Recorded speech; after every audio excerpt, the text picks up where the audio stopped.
जय Shri Jagannath friends, welcome welcome welcome. स्वागत करुछि आपण मानकु आजिर ए वीडियो रे। ए वीडियो माध्यम रे आमे आज सुनिबा हिंदू धर्म रे निवस्त्र होई स्नान करिबा कोन पाई उचित नुहे।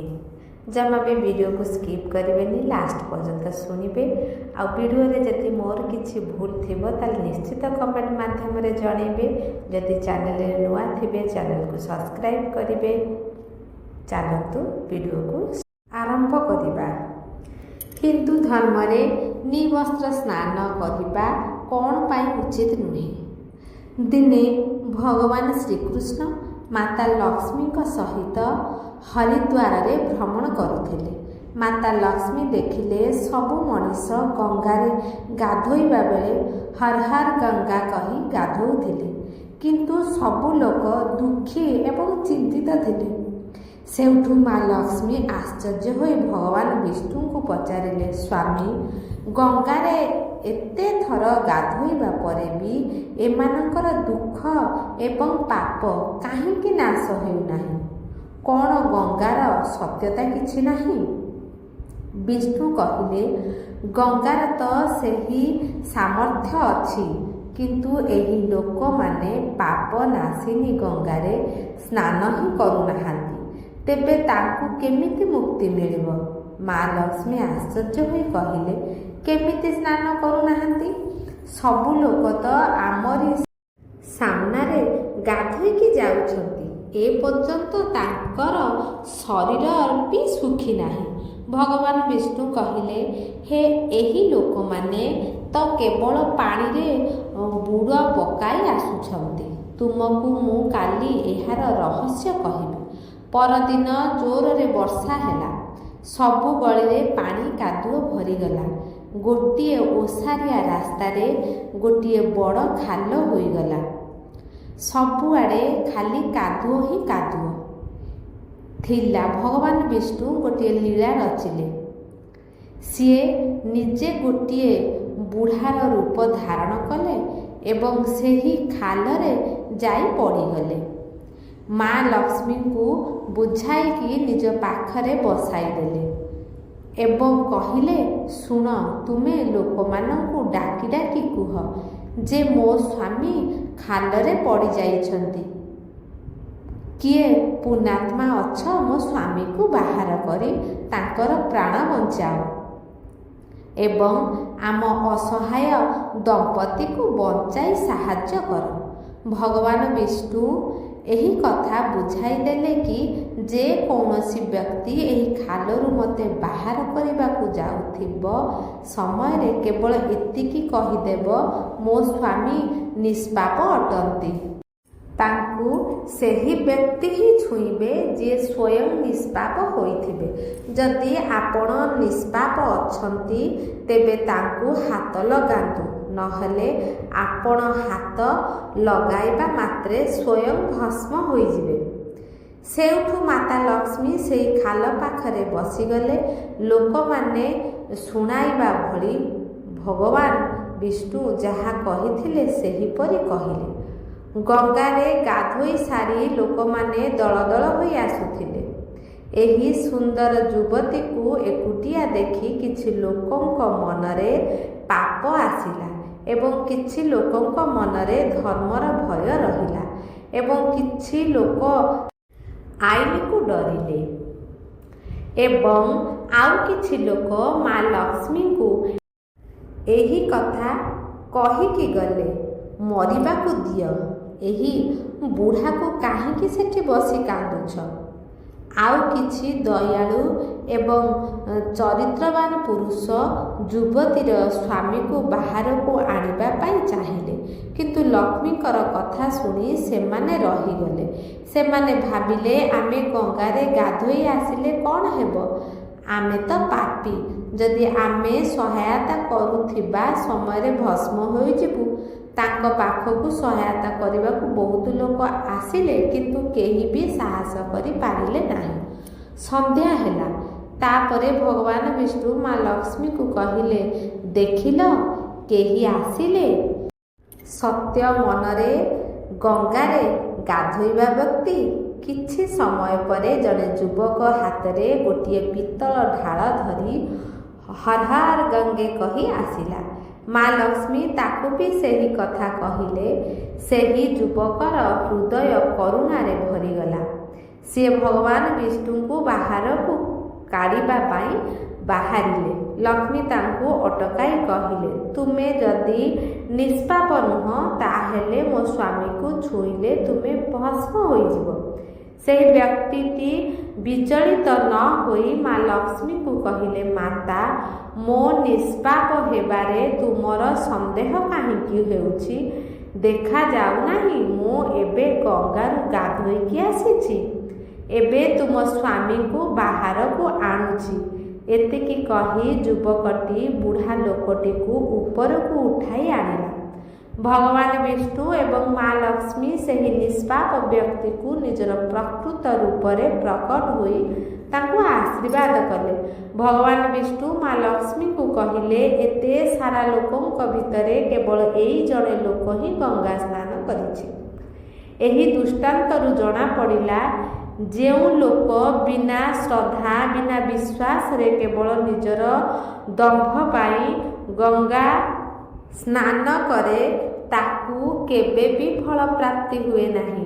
କିନ୍ତୁ ଏହାର ମାନେ ଏଇଆ ନୁହେଁ ଯେ ଗଙ୍ଗା ସ୍ନାନ ବ୍ୟର୍ଥ ହୁଏ। ଗଙ୍ଗା ସ୍ନାନର ବହୁତ ପୁଣ୍ୟ ମଧ୍ୟ ଅଛି। ତାପରେ ଭଗବାନ ବିଷ୍ଣୁ ମା ଲକ୍ଷ୍ମୀଙ୍କୁ କହିଲେ, ମଣିଷମାନଙ୍କୁ ଗାଧୋଇବା ବେଳେ ଏହି 12ଟି କଥା ଧ୍ୟାନରେ ରଖିବା ଉଚିତ।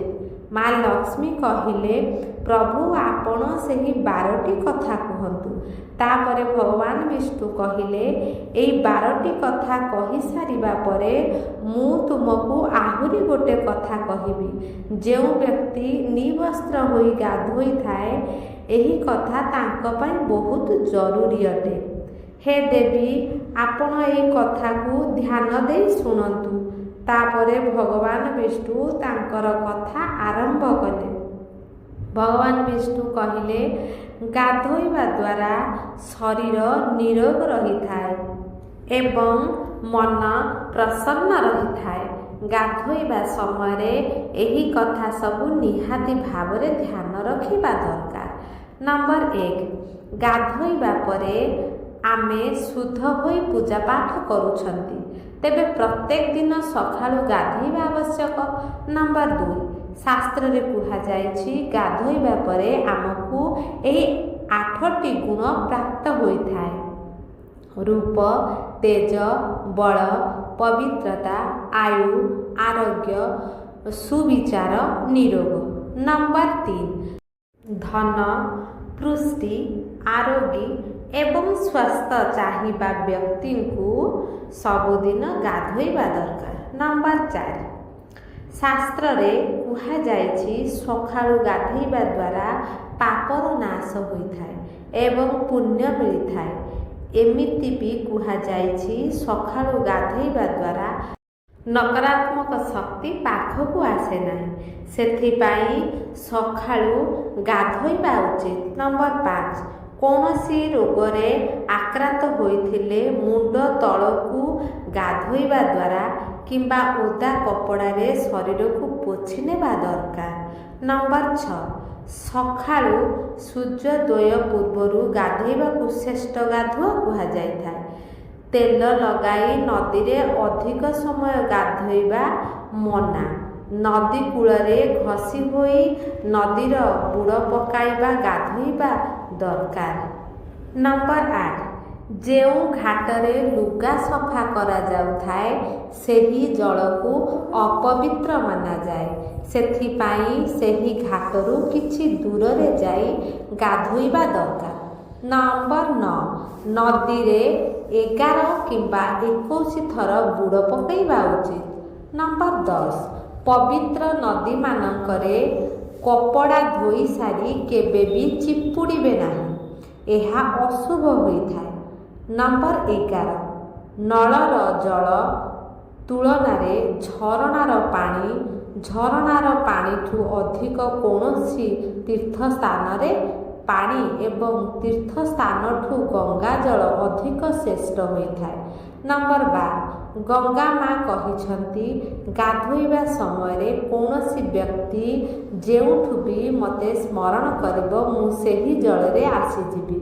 तापरे भगवान विष्णु कहिले एबे मु तुमको सेही व्यक्ति मानक विषय कहिबि जेउमाने निवस्त्र होई गाधोई थांती। जेउ नारी किंबा पुरुष निवस्त्र होई गाधोई थाए हिंदू धर्मशास्त्र रे कुहा जाइछि सबु कार्यर किछि ना किछि नियम अछि। तेणु सबु व्यक्ति को शास्त्र रे नियम अनुसार चलिबा दरकार। सेही नियम मध्यरु गोटिए हेउछि निवस्त्र स्नान करिबा। आपण शुणिथिबे घरर बड़ माने कुहंती केबे भी बिना कपड़ारे गाधोइबा उचित नुहे। जदि आमे पौराणिक कथा कहिबा निवस्त्र स्नान करिबा मना एहार गोटिए बड़ कारण भगवान श्रीकृष्णक समय रे जोड़ा होइछि। पौराणिक कथा अनुसारे दिने गोपी माने सरोवर रे स्नान करुथिले एवं बिना वस्त्र रे स्नान करुथिले। सेही समय रे बालकृष्ण तांकर सबु वस्त्र चोराई नेइथिले। तापरे गोपी माने निजर वस्त्र फेरेइबा पाई प्रार्थना श्रीकृष्ण को प्रार्थना करिथिले। तापरे भगवान श्रीकृष्ण तांको बुझाइले केउठी भी बिना वस्त्र रे स्नान करिबा उचित नुह। एथिरे जलर देवता वरुणकर अपमान होइथाए। एथिपाई आपण मानकु निवस्त्र होई स्नान करिबा उचित नुहे। जदि आपण गाधोइबा बेले भाबंती आपणकु बंद घरे केही देखु नाहंती तेबे एहा भूल धारणा। कारण ईश्वर आपणकु सबु जागारे देखुचंती। बिना वस्त्र रे स्नान करिबा द्वारा बहुत बड़ पाप होइथाए। गरुड़ पुराण अनुसारे जेबे आपण स्नान करती तेबे आपणकर पितृपुरुष मानकर आख पाखरे रुहंती। जदि आपण बिना वस्त्र रे स्नान करती तेबे आपणकु पितृदोष लागि पारे। एमिति स्नान करिबा द्वारा आपणकर पितृपुरुष को मुक्ति मिले नाही। कारण एही वस्त्ररु झरुथिबा पानी को ग्रहण करी पितृपुरुष तृप्त होइथांती। तेणु शास्त्र रे कुहा जाइछि केबे भी निवस्त्र होई स्नान करंतु नाही। आजिर कहानी को मु एठी शेष करूछि। जदि आपनको वीडियोटी भल लागिथिबो तेबे वीडियो को गोटे लाइक करंतु एवं चैनल जदि नुआ अछंती चैनल को सब्सक्राइब करंतु निहाती एवं आपणकर सांगमानक सहित शेयर करंतु। पुणे थरे आसीबी आउ एक सुंदर कथा नेकी। निश्चित कमेंट बॉक्स रे जय श्री जगन्नाथ निश्चित लेखंतु। वीडियो को लास्ट पर्यंत सुनिथिबारु बहुत बहुत धन्यवाद रहुछि। जय श्री जगन्नाथ।